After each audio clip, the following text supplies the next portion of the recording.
Hello friends, welcome to general जेस studies. Friends, आज हम बात करेंगे कोरोना की तीसरी लहर के बारे में, जो कि अब आ चुका है। फ्रेंड्स, जैसा कि आप जानते हैं कि कोरोना की पहली लहर कितनी खतरनाक थी, और उससे भी ज़्यादा खतरनाक थी कोरोना की दूसरी लहर।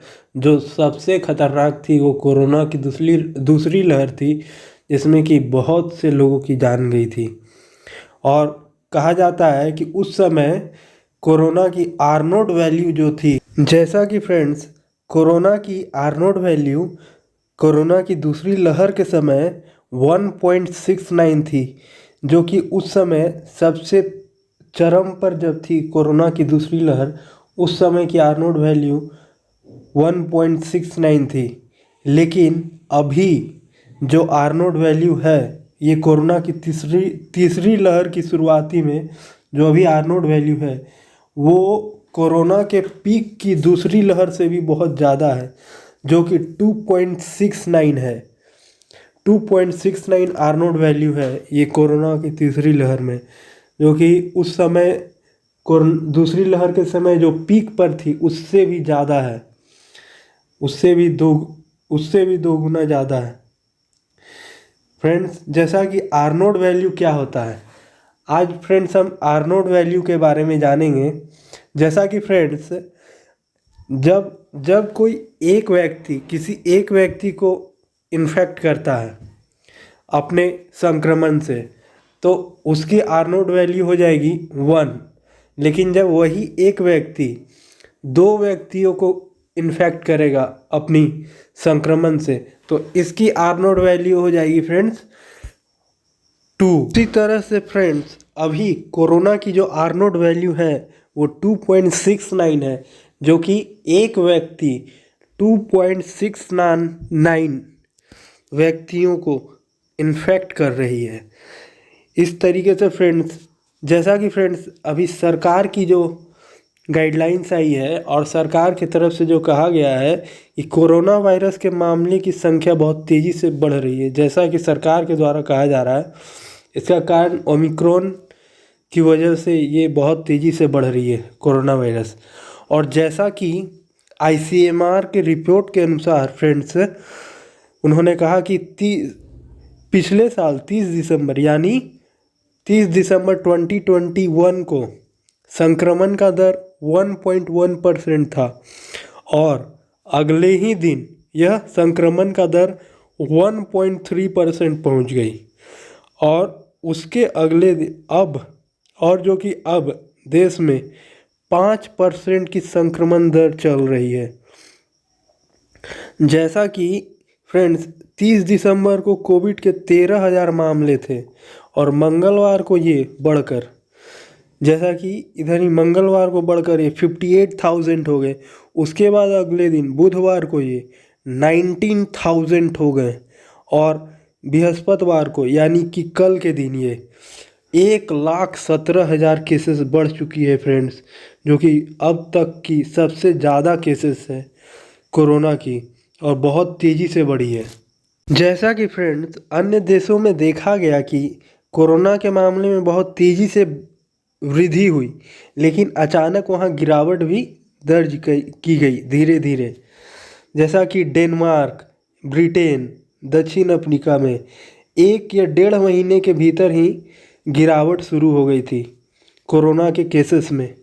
लेकिन यह नहीं कहा जा सकता फ्रेंड्स कि 1 महीने के भीतर मामलों की स्थिति वहाँ जैसी थी यहाँ भी वैसी ही होगी, ये कहना नामुमकिन है। फ्रेंड, जैसा कि 4 जनवरी को पूरे वर्ल्ड लेवल पे 25.2 लाख केसेस दर्ज की गई, जो कि अब तक की कोरोना वायरस की महामारी में सबसे ज़्यादा केसेस दर्ज की गई इन अ सिंगल डे। जैसा कि फ्रेंड्स बताया जा रहा है कि ओमिक्रॉन एक तरह से नेचुरल वैक्सीन का काम करेगा, क्योंकि बताया जा रहा है कि ये ओमिक्रॉन वायरस माइल्ड है, ज़्यादा समय तक हल्का सर्दी खांसी आकर चला जाता है, लेकिन फिर भी फ्रेंड्स हम लोगों को इसे नज़रअंदाज नहीं करना चाहिए और हमें पूरी सख्ती से प्रिकॉशन रखना चाहिए और कोरोना के गाइडलाइंस का पालन करना चाहिए ताकि किसी भी तरह के अनहोनी स्थिति का सामना हम कर सकें। ये कहना बड़ा मुश्किल है कि कोरोना ये ओमिक्रॉन माइल्ड है, मतलब कि उतना ज़्यादा डेल्टा वायरस की तरह इन्फेक्ट नहीं करेगा, मतलब शरीर को उतना हानि नहीं पहुंचाएगा। ये कहना बड़ा ही मुश्किल है। अभी ये कुछ भी नहीं कहा जा सकता। जितनी तेज़ी से कोरोना वायरस बढ़ रही है, जैसा कि पिछले दिन देखा गया 1,17,000 केसेस ये कल के दिन रिपोर्ट की गई है, जो कि अब तक की सबसे ज़्यादा केसेस है। तो इसके हिसाब से आप ये नहीं कह सकते कि ये माइल्ड है, ये है, वो है।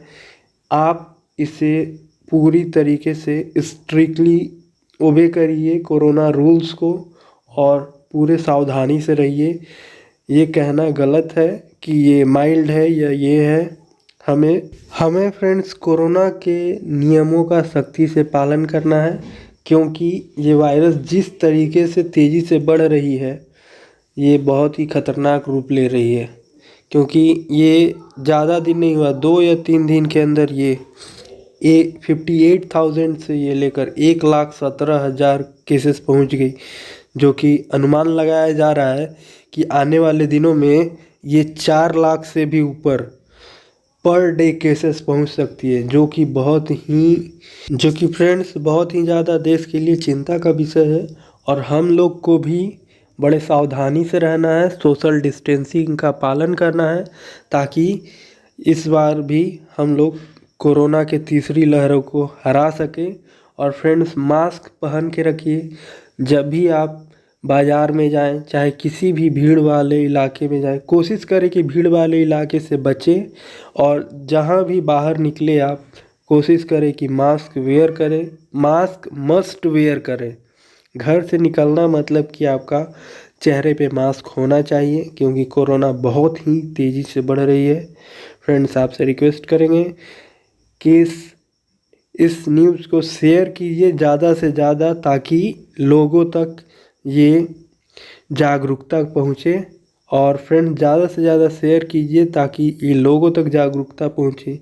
ये हर देशवासी का कर्तव्य है कि जागरूकता लोगों तक पहुँचाया जाए, ताकि कोरोना की तीसरी लहर से बचा जा सके। Friends thank you friends.